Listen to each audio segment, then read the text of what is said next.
According to Connie Deacon, face-to-face communication skills are plummeting in the 21st century. She believes that we need to embrace 3 key habits to reboot our interpersonal aptitude. In her book, Talk Less, Say More, she sets out how to use these 3 principles to re-engage in a world of short attention spans and get people to pay attention to you and your offerings. Stay with us for the next 10 minutes and you'll learn how to talk less and still make things happen. Habit number 1, connect. Give people what they want and value so they'll tune in. Deacon defines connecting as the ability to engage and manage people's attention in today's busy world. It's no longer enough to just make contact. We need to give people what they want and what they value in order to earn their attention, or they'll tune us out. Today, customers now hold the power. They hold the remote control, and we're just one of many TV channels. They have options, so if we want to be must-see TV, we must connect smartly. Combine this with the fact that we've become a shortcut society. We have to win people over in a hurry before their attention span shrinks. How do we do this? Deacon gives us some useful tactics. Tactic number 1, focus on the needs of the people with whom we're communicating.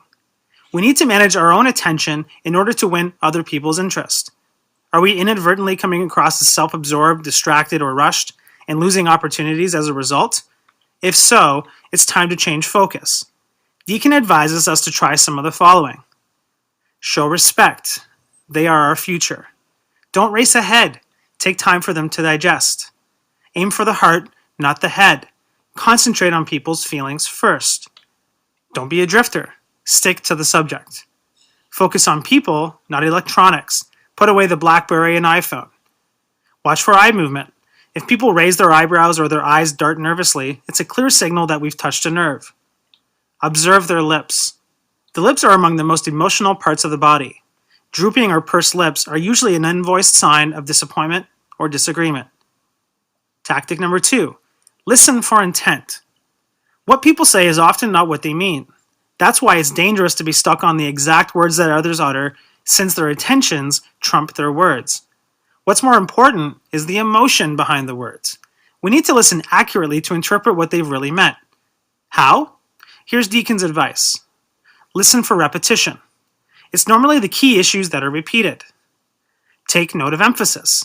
This can identify priorities and quick wins. Ensure clarity and gain respect by saying, "Let me see if I've got this right. Are you saying?" Don't be hijacked in meetings. Sometimes the concerns of a single individual can irritate everyone in the group. Tactic number 3, avoid code red. Many of us create our own personal code red situations during important communications that prevent us from connecting effectively. We think only of ourselves and what we're experiencing by reacting inappropriately to comments or feedback. According to Deacon, the antidote for losing control is to focus outwardly on our audience instead of focusing inwardly on our own needs and nuances. We're advised to follow the law of inverse proportions. The more inflammatory the question, the more calmly our answer should be delivered. Self-correct. If we make a mistake, we should acknowledge our error and correct it on the spot. Make mid-course changes. When we pick up on clues that our audience is upset or tuning out, we need to stay flexible and adapt. Don't get caught up in the "I have the floor" game. The goal is to initiate dialogue, not to launch into a lecture others could interpret as a diatribe. Habit number 2, use portion control to get our points across with clarity, not confusion. Let's take stock. Our inbox is cluttered, our desk is cluttered, in fact, our mind is cluttered. We need shortcuts to process and understand it all. Just as we manage our incoming communications, we should also manage our outgoing communications to help cut through other people's information overload. According to Deacon, the key is portion control. Portion control is a smarter way to convey messages because it forces us to manage information effectively so that others can process it equally well. As before, Deacon gives us useful tactics. Tactic number 1, use the dominant sense. Vision is the most dominant human sense. Our brains process visuals up to 10 times faster than mere words.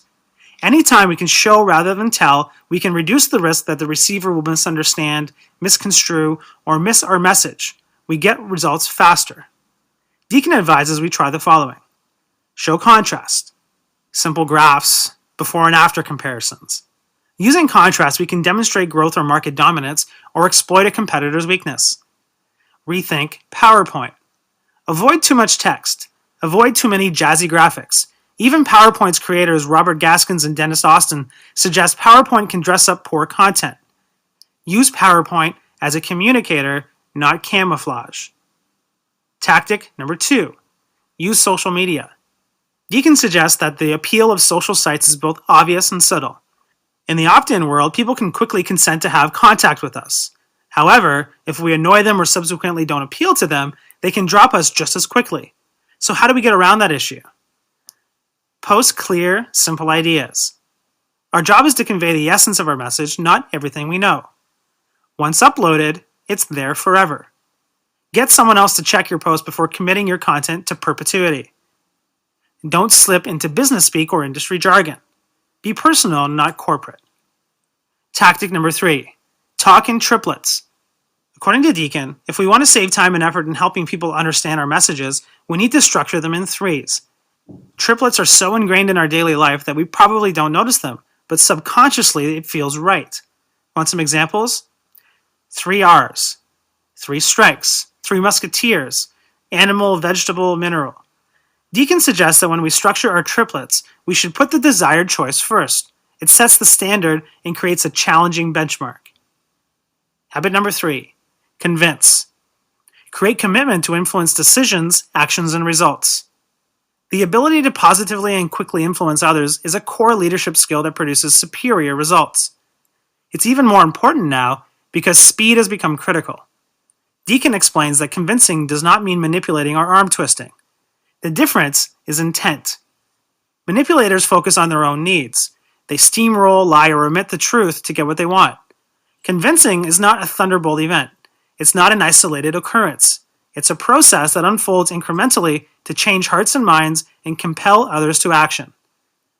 Deacon suggests that if we convince in a smart manner, we'll improve our ability to sell ideas, products, services, or even ourselves. We will increase our ability to get things done through the actions of others. Tactic number 1. Sound decisive. Sound like a wimp and will be treated like one. Using weak language strips us of power and blocks our ability to convince others. Our capacity to communicate decisions is one of the most telling measures of power and influence. When we sound decisive, we capitalize on opportunities and conquer obstacles. If we sound self-assured, people will respond with confidence to us and our contributions. Tactic number 2. Stop tagging and hedging. Tagging means turning a perfectly good declaration into a question by adding a short question at the end. Isn't that right? Okay. Why should anyone commit if we can't? Hedging means starting a sentence with weak words in order to dodge commitment. I'm not an expert, but I kind of feel like. Hedging makes us sound like we doubt our own words. We're hiding behind words and giving ourselves a way out. Tactic number 3. Contribute to meetings. Do you have a habit of staying quiet during meetings, especially within the presence of superiors? Deacon suggests that a prolonged silence born out of lack of confidence damages our credibility. So what does she suggest? Use planned spontaneity. If we're anxious or uncertain in new surroundings, we should prepare in advance. We should review the agenda and identify an item where we can contribute. Done properly, planned spontaneity sounds like you just thought it up and earned brownie points. Be direct. We should avoid sounding ambiguous when making requests or telling others what to do. Indirectness leads others to conclude that instructions are unimportant and can be ignored. Don't be invisible. We should trust our gut, stop second-guessing, and get in the game. Be assertive in voice, not passive. Tactic number 4. Create commitment, not compliance. Deacon suggests that by transferring ownership, we shift our ideas and decisions to others so they will embrace them and act on them. People should feel as though they're volunteering, not surrendering. Transferring ownership helps build morale, retention, productivity, and sales. It also encourages commitment to you as the leader. Self-discovery is the most persuasive argument. It's powerful when people feel they've arrived at a decision themselves. Therefore, if we transfer our ideas and decisions to others so they can take ownership, we'll more likely get positive results. So how do we start? Use peer pressure. Seek commitment from key influencers. Seek out the people and stakeholders in our workplace who routinely influence other people. Tap into trustworthy, popular people. Like Oprah Winfrey supporting Barack Obama in the early stages, Ask a popular, trustworthy person to help rally the troops. Use an alternative format. We can do this in meetings by addressing everyone as a group, then keying in on powerful people who will back us up and lend their support. And finally, get them to take a stand. When people publicly proclaim their position, they are most likely to stay true to their decision. In summary, number 1, connect to what others want and value. Number 2, convey with portion control to create clarity. And number 3, convince to personally commit